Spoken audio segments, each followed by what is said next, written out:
नमस्कार दोस्तों, आप सभी का फिर से एक बार बहुत बहुत स्वागत है मेरे चैनल मिथिका में, जहां मैं आप लोगों को ऐसी नई नई कहानियां सुनाती हूं जो आपने पहले कभी नहीं सुनी होंगी। और आज मैं आप लोगों को सुनाने जा रही हूं कहानी हारमोनिया के नेकलेस की। और कहानी शुरू करने से पहले मैं अपने सारे सब्सक्राइबर्स को विश करना चाहूंगी merry Christmas and a very very happy new year. तो चलिए आज की कहानी शुरू करते हैं। ग्रीक माइथोलॉजी में हारमोनिया की नेकलेस को श्रापित माना जाता है, क्योंकि ये नेकलेस जिसके पास भी गया उसके लिए बुरा वक्त के सिवा और कुछ नहीं लाया। देवता हेफेस्टस को जब पता चला कि उनकी पत्नी देवी एफ्रोडाइट उनके पीठ पीछे युद्ध के देवता एरीज से मिलती हैं, तो उन्होंने एक जाल बनाया और उसकी मदद से उन दोनों को रंगे हाथ पकड़ लिया और पूरे ओलंपस के सामने उनका मजाक उड़ाया। उन्होंने उन दोनों से ये भी कहा कि उनके इस मिलन से जो भी बच्चा जन्म लेगा वो श्रापित होगा।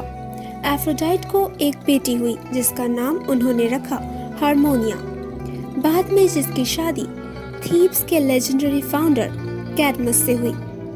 हेफेस्टस को इस शादी के बारे में जैसे ही पता चला, उन्होंने वहां जाकर तोहफे के तौर पे हारमोनिया को ये नेकलेस दिया।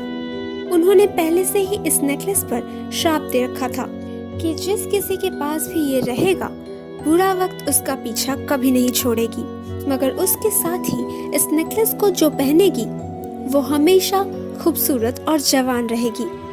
उस नेकलेस को पहनते ही हारमोनिया और उनके पति सांप में बदल गए और बाद में ये नेकलेस उनकी बेटी सेमिली को मिला।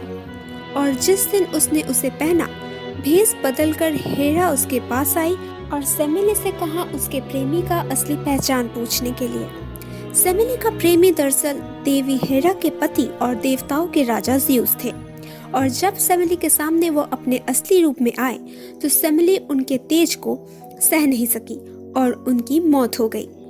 ये नेकलेस फिर रानी जोकास्टा के पास आ पहुंची, जिन्होंने अपने रूप और यौवन को इस नेकलेस की मदद से अटूट रखा, मगर उनके अनजाने में ही उन्होंने अपने बेटे इडिपस से शादी कर ली। और बाद में जब उन्हें ये पता चला तो रानी जोकास्टा ने अपनी जान ले ली और इडिपस ने अपने आंखें नोच लिए।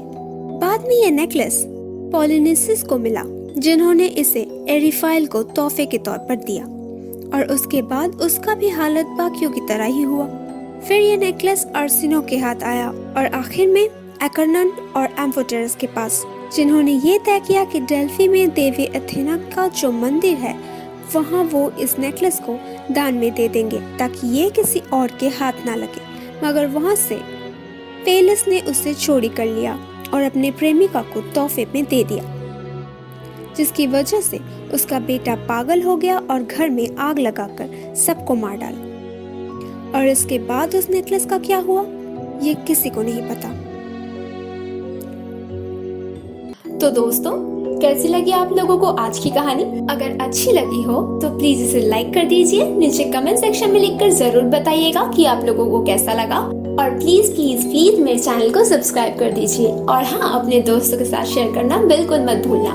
मैं आप लोगों से मिलूंगी अगले हफ्ते एक और नई कहानी के साथ।